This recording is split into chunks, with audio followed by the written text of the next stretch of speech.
नमस्कार दोस्तों, जय हिंद। चलिए आज आपको बताते हैं सिंधु नदी तंत्र। इसके बाद बताएंगे सिंधु नदी इंडस रिवर। सिंधु नदी तंत्र, सिंधु नदी तंत्र किसे कहते हैं? कोई अगर पूछ लिया सिंधु नदी और सिंधु नदी तंत्र में क्या अंतर है तो बस देख लीजिए। सिंधु नदी तंत्र जो है सिंधु नदी प्लस उसकी सहायक नदी, सहायक नदी सिंधु नदी प्लस उसकी सहायक नदियों से निर्मित तंत्र को सिंधु नदी तंत्र कहते हैं। चलिए, इसकी प्रमुख नदी कौन कौन सी है? सिंधु नदी तंत्र की प्रमुख नदियां, मतलब केवल सिंधु नदी नहीं, सिंधु नदी प्लस उसकी सहायक नदियां। इसकी प्रमुख नदियां कौन सी हैं? एक तो सिंधु खुद है, सिंधु झेलम, चेनाब, रावी, ब्यास, सतलज। ठीक है, इसकी प्रमुख नदियां हैं सिंधु, झेलम, चेनाब, रावी, ब्यास, सतलज। ये सारी नदियां हैं। इसका मुहाना जो है, इन सारी नदियों का मुहाना कहाँ पे है? कराची के निकट, कराची के निकट जो है अरब सागर में जाकर गिर जाती है। कराची के निकट अरब सागर। ये हो गया। उसके बाद अपवाह क्षेत्र का मतलब किन किन देशों से होकर के बहती है? कहाँ से बहती है? तिब्बत से। उसके बाद भारत पाकिस्तान, तिब्बत, भारत, पाकिस्तान, अफगानिस्तान में भी जाती है। अफगानिस्तान। इसका अपवाह क्षेत्र हो गया। चलिए, इसके बाद बताते हैं सिंधु नदी तंत्र हो गया। अब इसके बाद सिंधु नदी बताते हैं। ध्यान दीजिएगा, ये सिंधु नदी भारत में जो है हिमाचल प्रदेश, लद्दाख, पंजाब, इन राज्यों में बहती है। इन राज्यों से बहते हुए पाकिस्तान में भी चली जाती है। चलिए, अब बता देते हैं सिंधु नदी और जम्मू कश्मीर और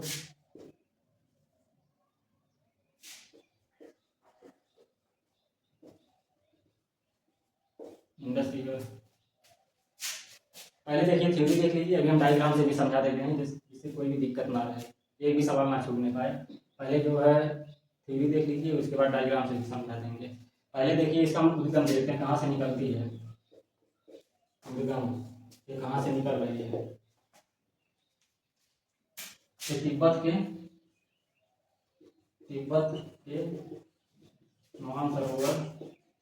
मानसरोवर झील, तिब्बत के निकट मानसरोवर झील है। मानसरोवर झील के निकट बोखरचू हिमनद से,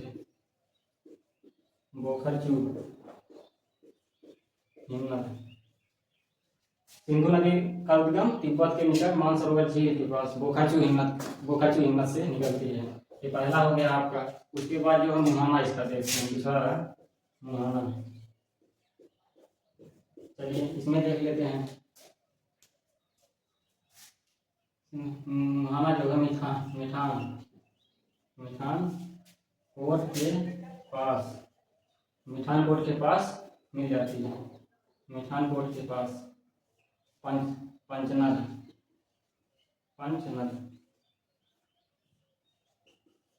पाकिस्तान में, वहीं पे जाके मिल जाती है। उसके बाद तीसरा देखिए,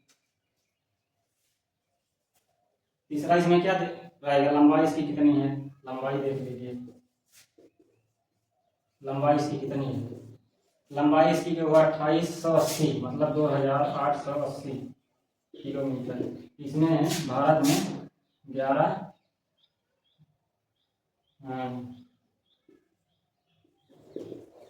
किलोमीटर भारत में इतनी दूर तक है।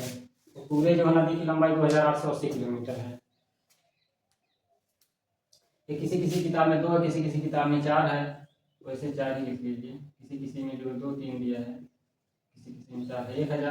1114 किलोमीटर भारत में इसकी लंबाई है। उसके बाद चौथा देख लीजिए, बहाव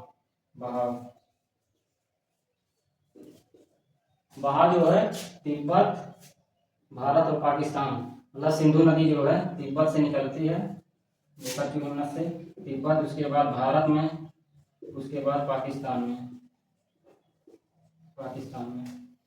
इसका उद्गम तिब्बत के इंद्र मानसरोवर झील बुखाची हिमनद से निकलती है। मुहाना मिठानकोट के पास पंचनद में जो है पंचनद से निकल के पाकिस्तान से उसके बाद जो है अरब सागर में गिर जाती है। अरब सागर में गिर जाती है जाके पंचनद बनाती है, उसके बाद पाकिस्तान से होते हुए अरब सागर में जाके गिर जाती है। लंबाई 2880 किलोमीटर, भारत में इसकी लंबाई 1114 किलोमीटर है। उसके बाद बहाव मतलब किन किन देशों से होकर बहती है, तिब्बत, भारत, पाकिस्तान।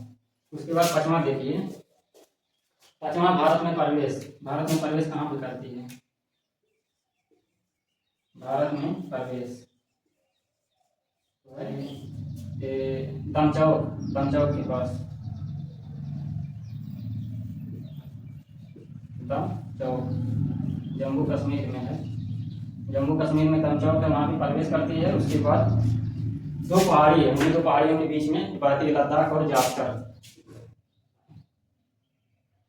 काराकोरम, लद्दाख, जास्कर, लद्दाख उसके बाद जास्कर, लद्दाख, जास्कर, ये दोनों पहाड़ी है, दोनों पहाड़ियों के बीच में बहती है भारत में। उसके बाद छठा देखिए, भारत से बाहर कहाँ पे करती है? भारत से बाहर सवाल पूछता है, सिंधु नदी भारत से बाहर, भारत में कहाँ एंट्री करती है? भारत से बाहर। ये जो है चिल्लासा से एग्जिट कर जाती है, बाहर निकल जाती है। ये कहाँ पे है? जम्मू और कश्मीर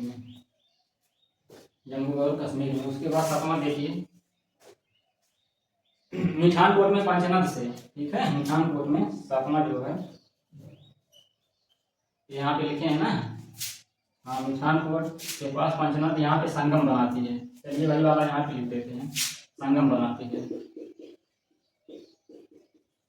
पूछ लेगा सिंधु नदी संगम कहाँ पे बनाती है, तो मिठानकोट के पास पंचनद से। उसके बाद वहीं पे जो सिंधु नदी में जाके झेलम, चेनाब, रावी, ब्यास, सतलज, ये सारी नदियाँ जो है जाके इसी में मिल जाती हैं, सिंधु नदी में। तो यहाँ पे संगम बनाती है। अब इसके बाद चलिए देखते हैं कि सिंधु नदी के दाईं तरफ से कौन सी नदी आके मिलती है और सिंधु नदी के बाईं तरफ से कौन सी नदी आके मिलती है। ये सवाल बहुत पूछता है। चलिए इसको मिटा देते हैं, स्क्रीनशॉट लेना ले लीजिए, उसके बाद बताते हैं। चलिए अब इसके बाद जो इंडस रिवर की दाईं सहायक नदी और बाईं सहायक नदी, ये दोनों नदियाँ देख लेते हैं, क्योंकि एग्जाम में बहुत पूछता है इसकी दाईं सहायक नदी कौन सी है, बाईं सहायक नदी कौन सी है। ये जो है श्योक नुब्रा की सहायक नदी नुब्रा, इसे आके जो सिंधु नदी में मिल जाती हैं। इंडस रिवर की जो है दाईं सहायक नदी है। इंडस रिवर की मतलब सिंधु नदी की दाईं सहायक नदी श्योक नुब्रा, उसके बाद सिंधु नदी में आके मिल जाती हैं। श्योक नुब्रा,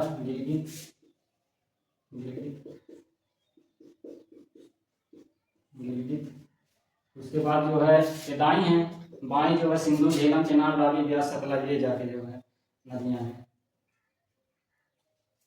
गिलगित, उसके बाद स्वात, काबुल,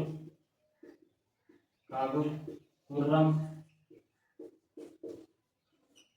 श्योक नुब्रा, गिलगित, स्वात, काबुल, कुर्रम, गोमल, तोची, ये सहायक नदी है। तोची 1 2 3 4 5 6 7 8 नदी तो इसकी दाईं सहायक नदी, श्योक नुब्रा, गिलगित, स्वात, काबुल, कुर्रम, तोची, गोमल।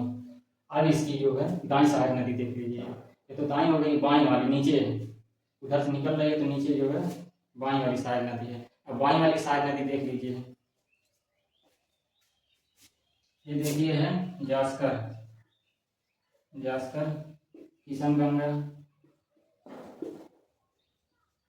किशनगंगा, फिर उसके बाद झेलम,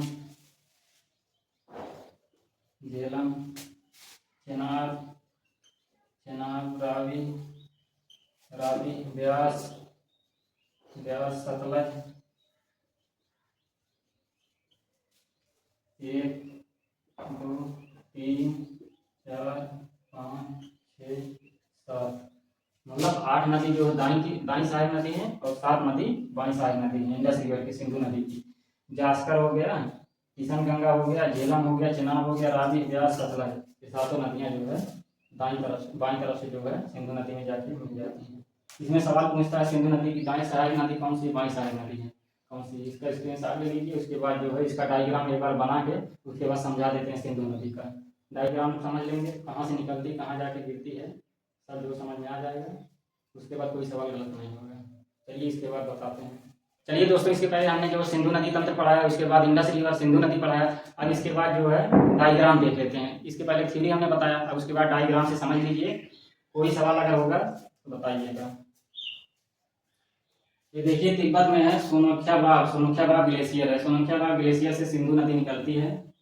उसके बाद धार नदी आके मिल जाती है इसमें। ये तिब्बत में ही बह रही है, तिब्बत में ही ये धार नदी तिब्बत में ही बह रही है। उसके बाद ये आगे बढ़ती है। उसके बाद यहाँ दमचौक पड़ता है। दमचौक से ये भारत में एंट्री करती है।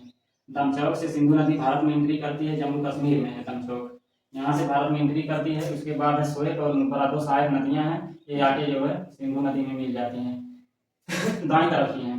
उसके बाद एक सवाल बनता है, बहुत फेमस सवाल है कि लेह जो है, लेह है सिंधु नदी के दाएं साइड में स्थित है या बाएं साइड में। बार बार सवाल कई एग्जाम में पूछा है कि लेह सिंधु नदी के दाएं साइड में है कि बाएं साइड में। तो देखिए सिंधु नदी बह रही है तो लेह जो है दाएं साइड में पड़ जाता है, बाएं साइड में नहीं। तो लेह सिंधु नदी के दाएं साइड में स्थित है। उसके बाद देखिए काराकोरम, लद्दाख, जास्कर, ये तीनों श्रेणियां हैं, पर्वत श्रेणी। ये देखिए यहाँ काराकोरम और लद्दाख इन दोनों श्रेणियों के बीच में बहती है सिंधु नदी।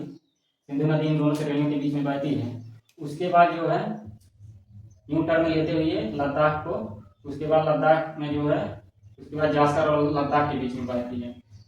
लद्दाख और जास्कर के बीच में बहती हुई उसके बाद यहाँ जो गिलगित नदी है, गिलगित नदी आके इसमें मिल जाती है। उसके बाद सोएत और काबुल दो सहायक नदियाँ हैं, ये आके इसमें मिल जाती हैं सिंधु नदी में। सब दाई सहायक नदियाँ हैं। उसके बाद है सुलेमान पर्वत श्रेणी। सुलेमान पर्वत श्रेणी से एक नदी निकलती है खुर्रम भी आके यहाँ मिल जाती है दाएं साइड में।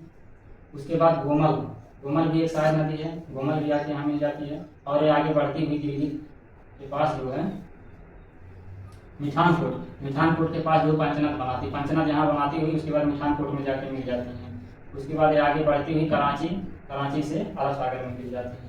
कराची शहर है पाकिस्तान का। अब उसके बाद देखिए झेलम, चेनाब, रावी, ब्यास, सतलज नदी है।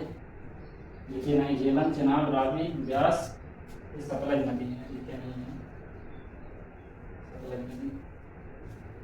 एक नदी देखिए, एक नदी हम पढ़ा देंगे, थ्योरी भी बता देंगे।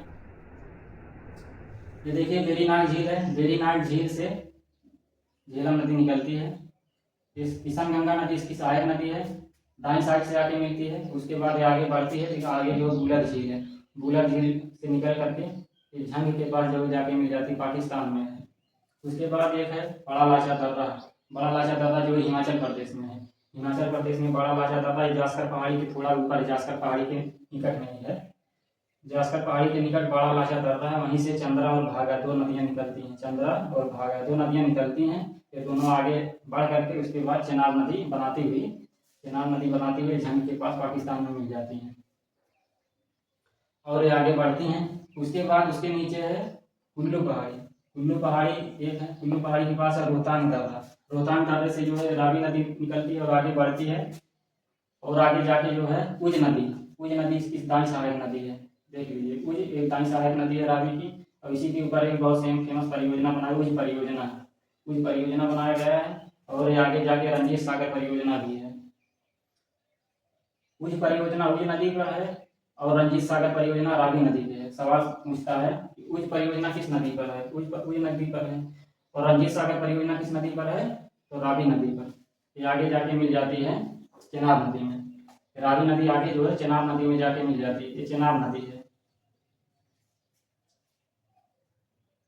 उसके बाद ब्यास कुंड हिमाचल प्रदेश में। ब्यास कुंड से ब्यास नदी निकलती है और ये जाके सतलज नदी में, ब्यास कुंड से ब्यास नदी निकलती है और सतलज नदी में जाके मिल जाती है। हरिके बाद यहीं पे बनाया गया है, पंजाब में है, कपूरथला के पास। तो यहीं से इंदिरा गांधी नहर निकाला गया, देखिए इसी से राजस्थान में सिंचाई होती है। राजस्थान रेगिस्तानी इलाका है, तो हरिकेबाद से पंजाब में हरिकेबाद कपूरथला का बनाया गया, वहीं से जो है इंदिरा सागर नहर निकाल के राजस्थान में सिंचाई की जाती है। ये राकस ताल जो है तिब्बत में है, यहीं से जो है सतलज नदी निकलती है। राकस ताल तिब्बत में है, यहाँ पे देखिए राकस ताल तिब्बत नदी में है, तिब्बत में है, राकस ताल तिब्बत में है, यहीं से जो है सतलज नदी निकलती है। और ये आगे बढ़ते हुए यहाँ पे भालपुर में पंचनद बनाती है। पंचनद का मतलब 5 नदियाँ आके मिलती है। देखिए झेलम, चेनाब, रावी, ब्यास, सतलज, ये 5 नदियाँ जो है आके यहाँ पंचनद बनाती हैं भालपुर में, ये जो है पाकिस्तान में है। और उसके बाद आगे बढ़ करके मिठानकोट में मिल जाती है। मिठानकोट में ये 5 नदियाँ आके मिलती हैं। उसके बाद सिंधु नदी भी आके मिल जाती है। सिंधु नदी इधर से आके मिल जाती है और 5 नदियाँ इधर से आके मिल जाती है मिठानकोट में। उसके बाद ये आगे बढ़ती हैं, उसके बाद यहाँ कराची के पास, उसके बाद अरब सागर में गिर जाती हैं। चलिए, इसमें जो समझ में आया होगा कमेंट बॉक्स में बताइएगा, फिर से बता देंगे। डायग्राम देख लीजिए, स्क्रीनशॉट ले लीजिए और कोई दिक्कत होगा बताइएगा।